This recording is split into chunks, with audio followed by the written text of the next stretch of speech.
Hey yo, football fans, it's another great year. Fantasy football fiends, grab your beer.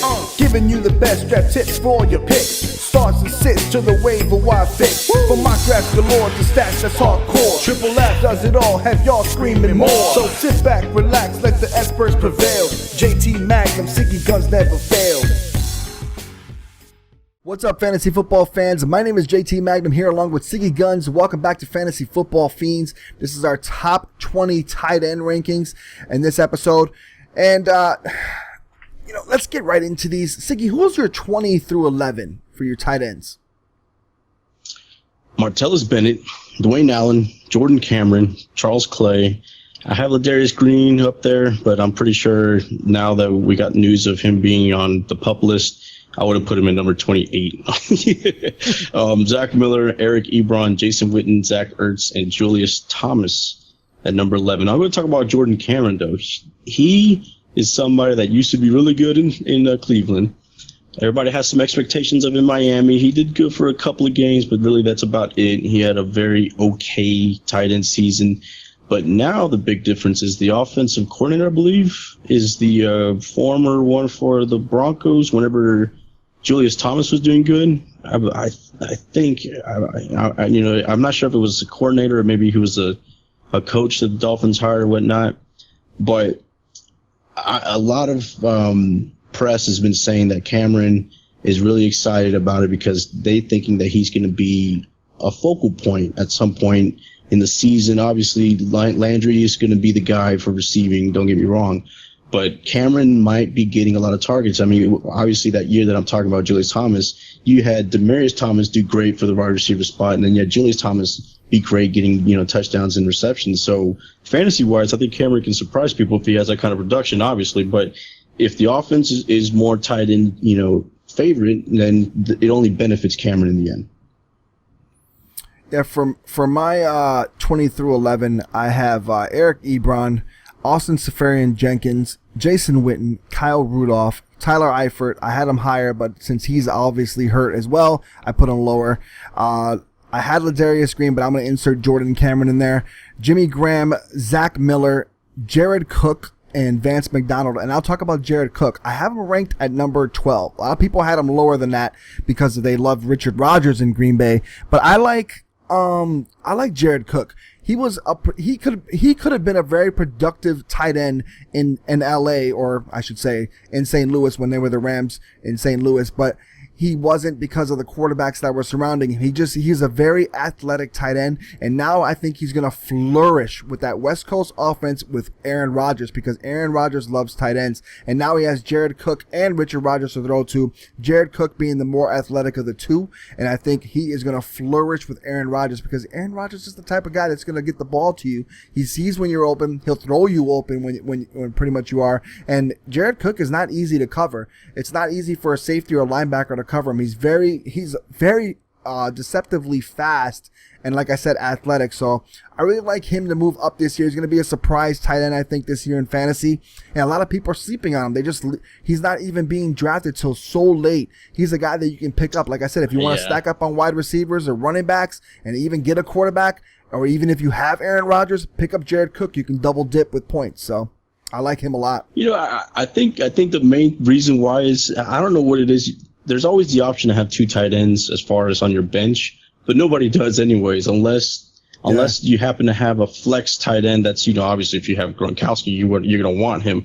But it seems like the top 10 tight ends are drafted, and then nobody cares about tight ends after that. As far as even when it comes to the bye weeks, they're like, okay, well, I'll just drop, my scrub receiver for a tight end. So I think that's the reason why you don't see many of these players drafted, because, there should be no reason why Cameron's not get drafted, but I haven't seen him get drafted either, so it's crazy. My top 10 is Jimmy Graham, Barnage, Antonio Gates, Delaney Walker. I still have Eifert at 6, Kelsey, Fleener, Reed, Greg Olsen, and Gronkowski. Now, I have Olsen still as a high tight end, and I'll go ahead and explain why. Olsen, with Kelvin Benjamin back, is naturally going to take a hit in regards to looks in the end zone. But the thing is, I think Jonathan Stewart being another year older, he was used very heavily last year. I think it's going to mean that as far as production from the ground, you're going to get more checkdowns, and obviously Stewart's not a guy that's going to get you screen passes. So I think they'll still look for Olsen to be the guy to get 3-4 yards right away. I don't think it's always going to be a first down run like they did heavily last year with Stewart. So I think that's eventually going to happen. So Olsen's production is not going to hurt, especially for PPR. I think he's going to get a lot of receptions. He might not have the touchdowns, but that'll offset with the amount of reception he gets in the season. And then Eifert, just to have a side note on Eifert, he's out for, I think, 4-6 weeks. Is that what it is? Yeah, I think so, the reason why he's still up there, and why I left him up there, is because everybody else has question marks of their own. Is Gates going to be a guy that he's going to have the favorite target of Rivers? We don't know. Is Barnes going to be good with RG3 thrown at him? We don't know. Jimmy Graham is always a question mark, it seems, in Seattle, because it seems like he doesn't know the offense, or he doesn't have good blocking, so they don't really use him as much as you would like. So, or his knee is tore up. So there's still all these question marks, and in the end, everybody's still going to draft Eifert for that potential in the end. You know what I mean? So he might not be good for your first half of your season, but when it's the playoffs, would you rather have the Cincinnati offense that goes through him in the red zone? That's the reason why people still have him up there. They're thinking about the future. Yeah.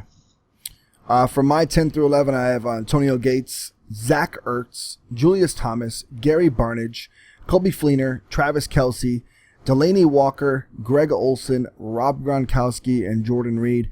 And here's a guy that Reed number one, huh?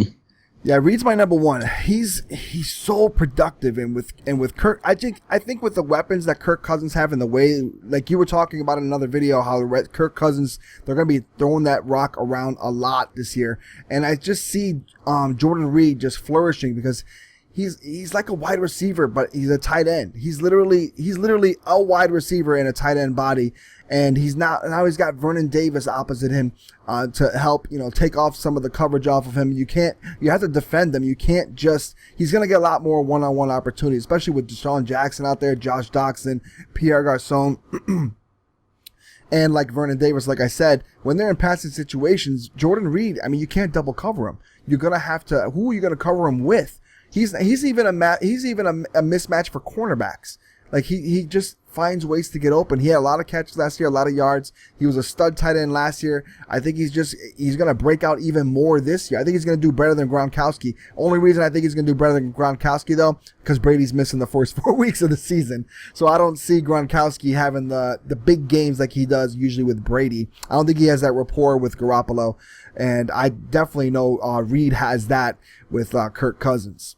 But just to touch up on that real quick, that talk about flexes and having two tight ends. The only reason I really usually do two tight ends is when you have a flex tight end spot, like when you have a wide receiver, running back, and tight end spot. Those are the ones where you want to get if you can draft Gronkowski or Greg Olsen and a Jordan Reed, you've hit the jackpot. Because you got two guys you can start in the flex at all times and a tight end, and you don't even need to draft another running back or wide receiver. You can just use that. And I love it when that's the one time that I always will draft two tight ends, when I can draft two studs that I know are going to get touchdowns in production each game. But leave your comments in the comment section. Don't forget to tell us what you think about our rankings. Like I said before, we don't have statisticians. We don't have a lot of people. It's a one-man show here, editing. Well, a two-man show here, editing and all the other stuff going on. But let us know in the comment section what you think. Don't forget to hit us up on Twitter at JTMagnum_816 and at Siggy V on Twitter. I always say his name's Siggy Guns, but it's not. It's at Siggy V on Twitter. Everything's obviously in the description section in the video. Don't forget to just hit the drop down tab and check that out. Don't forget to check out our website, www.magnumsportsnetwork.com. That is where we do, I basically upload this video there and also have the rankings there written out for you guys to see. And when they change, I can change them every now and then and redo the rankings and stuff like that. It's a little easier. So that way, when things injuries happen, things happen, and, this video can be recorded and Jordan Reed can get hurt tomorrow. We don't know. So you never know with that. But stay tuned for a lot more videos. We're going to have the last rankings, which is the defensive rankings last. And then we're going to just get into our Stardom Stidham show next week. It'll be aired on Tuesday. So for Fantasy Football Fiends, JT Magnum and Siggy Guns, we out. Peace.